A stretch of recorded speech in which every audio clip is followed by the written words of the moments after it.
Hello, नमस्कार। मैं चेतन लाल रेगर, सहआचार्य समाजशास्त्र, राजकीय महाविद्यालय शाहपुरा, जिला भीलवाड़ा। मैं आज आपको बीए पार्ट थर्ड के प्रथम प्रश्न पत्र के अंतर्गत सोशल वैल्यूज़ की जो क्या इम्पोर्टेंस है या सोशल वैल्यू के क्या फंक्शन है उसके बारे में चर्चा करेंगे। अब तक हमने पहले पीडीएफ के माध्यम से मैंने कुछ इसके बारे में आपको नोट्स डाले थे कि सामाजिक मूल्य पर राधा कमल मुखर्जी ने काम किया था और इन्होंने ही सामाजिक मूल्यों के की विशेषताओं को बारे में, उसकी परिभाषा के बारे में बताया था। उसी संदर्भ में हम आज सोशल वैल्यू की क्या इम्पोर्टेंस है समाज में या उसके क्या फंक्शन हैं उसमें चर्चा करेंगे। तो इसकी इम्पोर्टेंस के बारे में मुखर्जी ने कहा था कि सामाजिक विज्ञानों के लिए मूल्यों का भी वही महत्व है जिस तरह से प्राकृतिक विज्ञानों में, जैसे भौतिक शास्त्र के लिए गति का है, शरीर विज्ञान के लिए पाचन क्रिया का है, और इस प्रकार से गति और गुरुत्वाकर्षण या रक्त संचार को हम प्राकृतिक विज्ञानों से अलग करके मापा जा सकता है तथा एक निश्चित सूत्र द्वारा अभिव्यक्त किया जा सकता है। लेकिन मूल्यों को जीवन और समाज से अलग नहीं किया जा सकता, क्योंकि मानव की जो आधारभूत इच्छाएं, आवश्यकताओं की संतुष्टि के लिए मनुष्य के लिए मूल्यों का बड़ा महत्वपूर्ण स्थान बताया है। मुखर्जी ने कहा भी था कि कोई भी समाज यदि अपने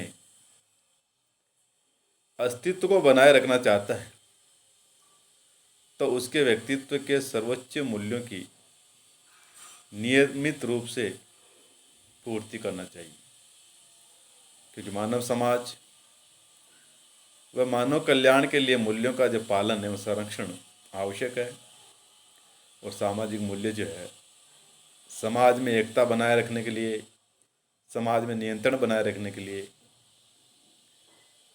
सदियों से ही ये स्थितियाँ चली आ रही हैं। फिर भी इसका जो महत्व या कार्य हम के बारे में चर्चा करें तो उसमें पहला जो महत्व है सामाजिक मूल्यों का वह है समाज में एकरूपता उत्पन्न करना, क्योंकि सामाजिक मूल्य सामाजिक संबंधों और व्यवहारों में एकरूपता उत्पन्न करते हैं और सभी व्यक्ति समाज में जो प्रचलित मूल्य के अनुसार ही आचरण करते हैं, जिसका परिणाम स्वरूप क्या होता है कि सभी के व्यवहारों में समानता झलकती है। दूसरा, व्यक्ति के लिए भी महत्व बताया है, क्योंकि व्यक्ति के व्यक्तिगत जीवन में जो मूल्यों का बहुत ही महत्वपूर्ण स्थान बताया गया, यह समाज की देन है कि समाजीकरण द्वारा व्यक्ति इन सामाजिक मूल्यों को आत्मसात करता है, अपने व्यवहार और जीवन में इनके अनुरूप अपने आप को ढालता है, जिसका परिणाम ये होता है कि सामाजिक परिस्थिति के अनुरूप व्यक्ति सरलता से अनुकूलन कर पाता है और अन्य सदस्यों के साथ जो व्यवहार प्रतिमानों से भी वह एक रूपता स्थापित कर लेते हैं। तो इस कारण वह अपने समूह से अलग न मानकर उसे एक अंग मानने लगता है। व्यक्ति का समूह के साथ एकीकरण व्यक्ति की सुरक्षा एवं सामाजिक प्रगति दोनों ही दृष्टि से महत्वपूर्ण है। तो इस प्रकार से सामाजिक मूल्य के संदर्भ में हम अगर चर्चा करें तो तीसरा जो महत्व बताया हुआ है सामाजिक संगठन एवं एकीकरण। सामाजिक मूल्य समाज में एक विशिष्ट प्रकार के स्वीकृत एवं प्रतिमानों का व्यवहारों को जन्म देते हैं। समूह के सदस्यों से यह अपेक्षा भी की जाती है कि वह एक प्रतिमानित व्यवहारों के अनुरूप आचरण करे और समाज में संगठन और एकीकरण बना रहे। समान आदर्शों, व्यवहारों और मूल्यों का स्वीकार करने के कारण ही आत्मीयता एवं सामुदायिक भावना का विकास होता है और समाज मूल्य जो है विश्वास करने वाले लोग अपने को अन्य लोगों की अपेक्षा अधिक निकटता से समझते भी हैं। तो कहने का तात्पर्य समाज में एकीकरण और संगठन के दृष्टिकोण से भी सामाजिक मूल्यों का महत्व बताएं। नंबर 4, सामाजिक क्षमता का मूल्यांकन। सामाजिक मूल्यों द्वारा ही समाज के व्यक्ति ये जानने में समर्थ होते हैं कि दूसरे लोगों की दृष्टि में उनका क्या स्थान है। यह संस्तरण में कहाँ स्थित है। समूह एवं व्यक्ति की समता का मूल्यांकन सामाजिक मूल्यों के आधार पर ही किया जाता है। इसी प्रकार भौतिक संस्कृति का महत्व बढ़ाते हैं।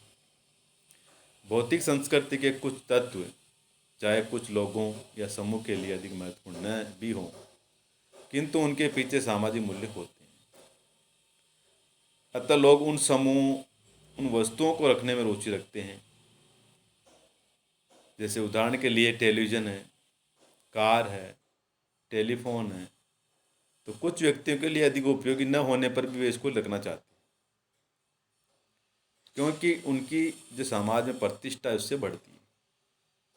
तो ये सोशल वैल्यूज है, इन वस्तुओं की उपयोगिता या इसकी प्रतिष्ठा सूचक मानी गई।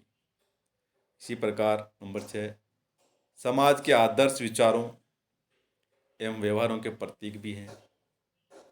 सामाजिक मूल्यों में आदर्श निहित तो होती हैं और सामाजिक मूल्यों को समाज की स्वीकृति, मान्यता मिली होती है, जिसी के कारण ही उस समाज के जो आदर्श व्यवहार हैं या विचार हैं, ये मूल्यों को प्रतीक माना गया और ये लोगों के व्यवहारों को निश्चित भी करते हो, निर्धारित भी। इसी प्रकार नंबर 7, सामाजिक भूमिकाओं का निदर्शन। सामाजिक मूल्य ये भी तय करते हैं कि एक व्यक्ति किसी विशिष्ट परिस्थिति में किस प्रकार की भूमिका निभाएगा, समाज उससे किस प्रकार के आचरण की अपेक्षा करता है। क्योंकि सामाजिक मूल्यों के अंतर के कारण ही जो सामाजिक भूमिकाओं में भी अंतर पाया जाता है। भारत में जैसे पति पत्नी की भूमिका, अमेरिका इंग्लैंड में पति पत्नी की भूमिका से इसलिए तो अलग है क्योंकि इन दोनों देशों की जो मूल्य व्यवस्था में भी अंतर है और ये मूल्य ही भूमिका निर्वाह का निर्देशन करते हैं। इसी प्रकार नंबर 8, सामाजिक नियंत्रण। सामाजिक मूल्य सामाजिक नियंत्रण के सशक्त साधन हैं।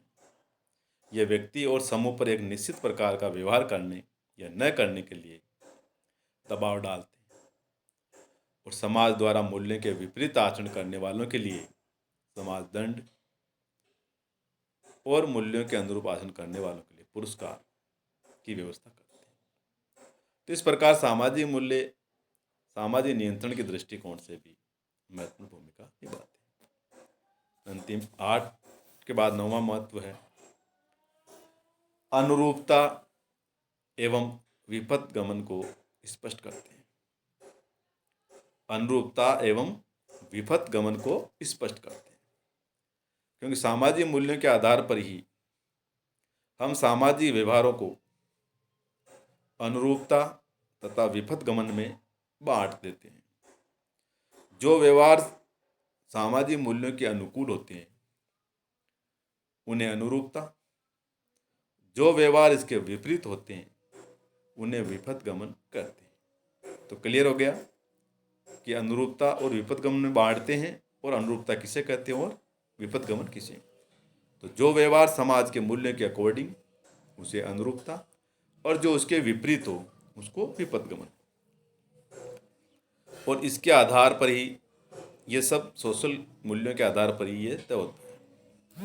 कोई भी समाज उसके उल्लंघन की आज्ञा नहीं देता है। ऐसा करने वालों को दोषी ठहराया जाता है और दंड भी दिया जाता है।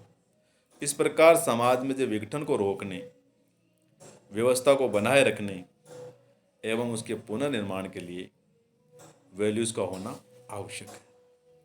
तो ये सारी चीज़ें हम इसके महत्व के संदर्भ में बात करते हैं।